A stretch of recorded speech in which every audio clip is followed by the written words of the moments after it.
primero lo que hacemos, conectamos la electricidad al enchufe. Es importante conservar la batería. Algunos equipos tienen 2 horas de mantenimiento sin batería, o sea, sin conectar, pero es importante tenerlo conectado. Después verificamos que aire y oxígeno estén conectados, estén arriba de 4, entre 4 y 5, porque si no, si está más de 5 puede perjudicar al equipo, y si está menos no te va a llegar la concentración necesaria. Después encendemos el equipo. Antes de encender prefiero que lo armen, porque después se setea y se setea un modo de respaldo. Entonces, va con una válvula y esta es una membrana. Tiene que estar bien armado y bien plano, porque si no te marca fuga y el respirador no anda. Entonces eso lo hacemos prolijo. Esto no se tira porque no hay otro. O sea, cuando se va el paciente, lo que se hace es poner en enzimático 10-15 minutos y se vuelve a rearmar. Esto tiene 2 presiones, presión 1 y presión 2. Para proteger a esto, igual ahora como vamos a trabajar con COVID, lo protegemos con un bacteriano. Bien. Perdón, ¿qué diferencia hay entre el filtro y el otro que es diferente? Este verde es viral y bacteriano, y este solamente es bacteriano. El bacteriano lo único que va a hacer es proteger al equipo, y el otro lo necesitamos como humidificación activa para proteger la vía aérea del paciente. Bien. Y no se reseque la vía aérea y no se nos tapice el tubo. ¿Y es indiferente que cualquiera de los dos puede estar en cualquiera de los extremos? Si no tenemos la humidificación, no importa. Lo importante es ahora en COVID tener un filtro. Bien. Después armamos parte inspiratoria, parte expiratoria. No, en COVID no se usa nebulizaciones ni PAF. En casos extremos en UTI, pero acá no, acá solamente va a ser de soporte. Y la humidificación activa, que sería acá. Quedaría armado. Ahora sí, lo que hacemos es prenderlo y poderlo setear. Siempre el respirador tiene que estar seteado, prendido y en stand-by para no correr con estas situaciones. El respi igual te va guiando, adulto siempre. Y elegimos el modo DCB, entrar, y te lo va calibrando. No sé por qué tira calibrar primero, debería dejarte setear primero los valores y después calibrarlo, pero ahora me tira directamente seteo. Bien, para calibrar hay que tapar la boca del circuito, la punta del circuito. Sí, bien. Porque lo que hace el seteo es verificar las conexiones del circuito de las guías. Sensor de oxígeno agotado. Sí. Este es un aviso porque es una falla que hace el equipo, que siempre lo tuvo, que independientemente no va a generar problemas. No. Ponemos Enter y a ver si ahora nos deja hacer el seteo. Enter. La FIO siempre de inicio para cualquier tipo de paciente para ventilar al 100%, y si satura bien vamos bajando de 10 en 10 en consenso con el médico siempre. Bien. O sea que cuando arranca el equipo, arranca ya en una programación básica. En una programación básica, que la FIO es el 100% siempre, porque tenemos que saldar una deuda de oxígeno que el paciente tiene antes de ventilar. Bien. La frecuencia respiratoria de un adulto entre 12 y 20, siempre 12. El volumen tidal siempre es 450, dependiendo del peso, pero eso lo van a calibrar los médicos. Perfecto. Y la PIP de base es 5. Y le damos Enter. Bien. Y ahí debería haber quedado,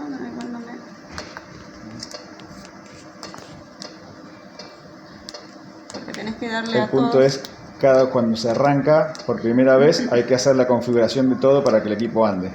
Seleccionando cada opción y dándole Enter a todas hasta que deje de parpadearse, ¿sí? Sí. Hay algunas opciones que están titilando. ¿Eso por qué es? Porque le faltó dar aceptación al valor, o sea, falta confirmar. Porque esto te da lugar a que vos lo puedas modificar. Entonces, si yo quiero este valor, que son 12, lo confirmo y lo acepto con Enter. Yo también, si no necesito modificarlo, y si necesito modificarlo.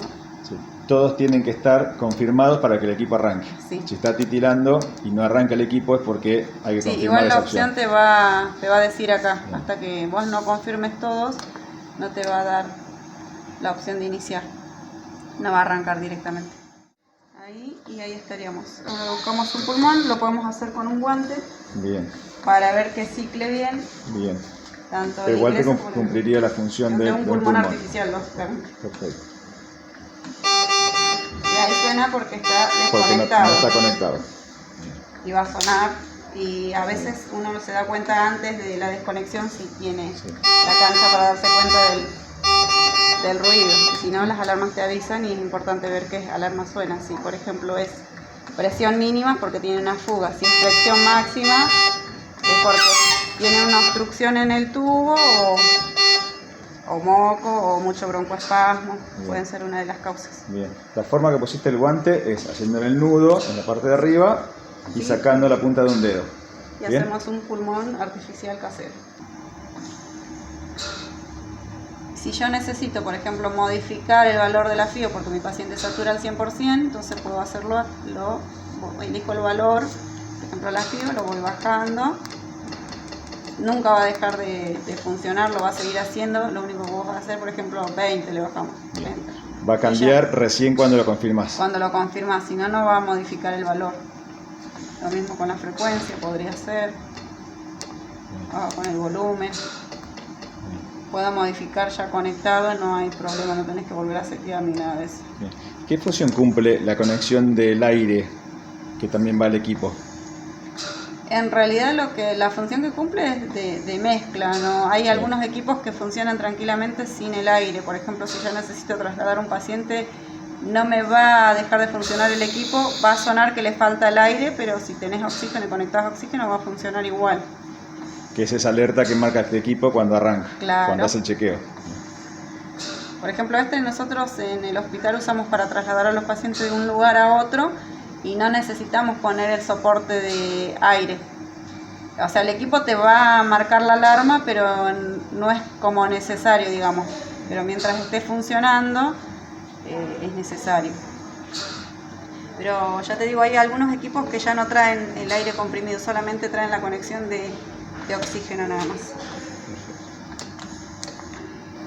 Y ahí terminaríamos con el fin. Y después lo importante es que se va el paciente o no sé, supongamos en lo mejor de los casos que se vaya, siempre las guías se esterilizan, se ponen en el enzimático 10-15 minutos, se ponen a secar, los filtros se tiran, la válvula también se pone 10-15 minutos, se enjuaga y se vuelve a armar. Las guías supongo que van a ir a esterilización.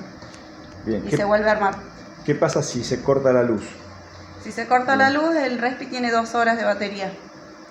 Y después, bueno, habría que ver qué pasa. Entonces, la presión con que trabaja el equipo, que tiene que estar con el manómetro donde está conectado el oxígeno, es 5. 4 y 5. Perfecto. Y lo mismo que deberíamos tener en cuenta la parte de la presión que tiene desde la central, que sería nuestro depósito, que tiene que estar entre 4 y 6, como para tener una buena presión, no nos falte, y si está más de 6, avisar porque vamos a romper los equipos.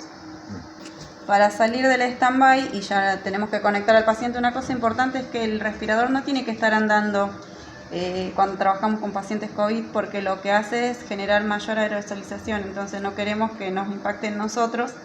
Entonces siempre lo tenemos en stand-by. Por ejemplo, si tenemos que trasladar a un paciente, lo tenemos el respirador andando con el paciente y tenemos que cambiar a otro ventilador que se lo van a llevar, lo hacemos clampeando el tubo y poniendo en stand-by, y ahí evitamos la aerosolización.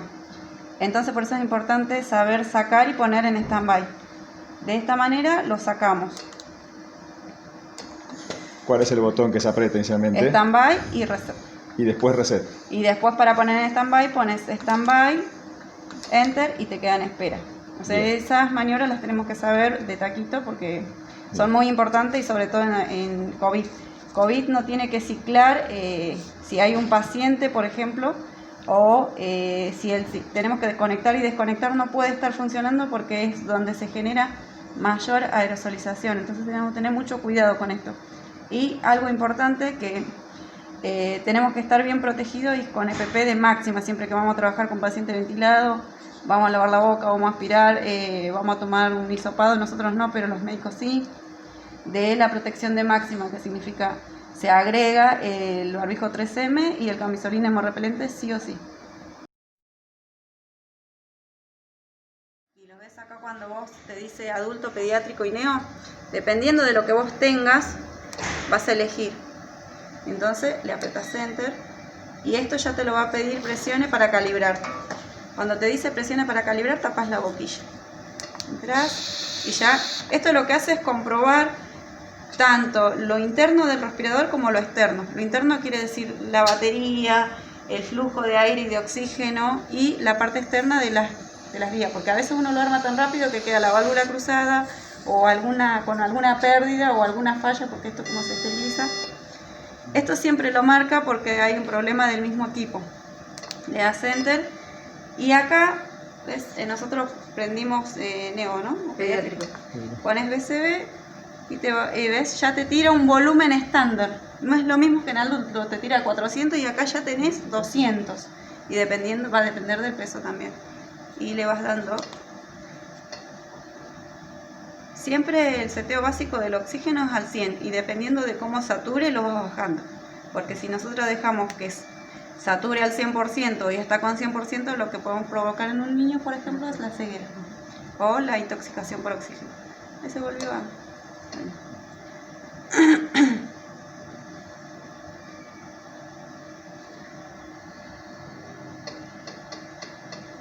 Ahí, enter. Bueno, la frecuencia en un niño no es lo mismo que en un adulto, siempre va a tirar a 18, 20, más alto todavía. Y el volumen, eso de acuerdo al peso. Y la PIP siempre van a ser 5, siempre lo mismo o menos en un pediátrico, dependiendo de cómo venga. Pero ahí tenés un estándar. Igual el equipo, cuando viste que ya lo prendemos, ya nos tiró un estándar. Con eso podríamos arrancar, lo mismo con la Neo. Ahora probamos con Neo si querés. Y capaz que nos tira un seteo estándar. Lo mismo que, por ejemplo, si vos no podés armar el respirador, si yo lo prendo, por ejemplo, y no cliqueo nada, en ningún momento le doy un cierto tiempo, te tira una ventilación de respaldo. Empieza a ciclar lo que quiere, pero es como que te intenta ayudar porque como que vos no sabes y intenta ayudarte, el equipo está programado para eso. Neo, por ejemplo, y te pide calibrar. Calibras. Siempre va a ser lo mismo en la calibración. Siempre es importante hacerlo en cada guardia porque quizás la guardia anterior lo armó y no lo seteó y quizás queda con una fuga o quizás no está el oxígeno adecuado o no tenés reserva. Por eso siempre es importante calibrarlo. Cosa importante que se supone que en todas las guías dicen que no se ambucea, no se usa nebulización, no se usa tampoco PAF. Pero bueno, el paciente lúcido se puede hacer PAF solo, nosotros nos alejamos, no necesitamos estar cerca, pero el paciente que necesita, por ejemplo, ventilarse, se trata de no ambucear y de hacerlo con la máscara de reservorio, que es esta, que se hace de apoyo, no se preambucea, digamos. Y si llegara la necesidad, porque es una dificultad, una vía aérea dificultosa, tenemos que tener la precaución también de ponerle el filtro al ambú. O sea, antes de ventilar ya lo preparamos de esta manera.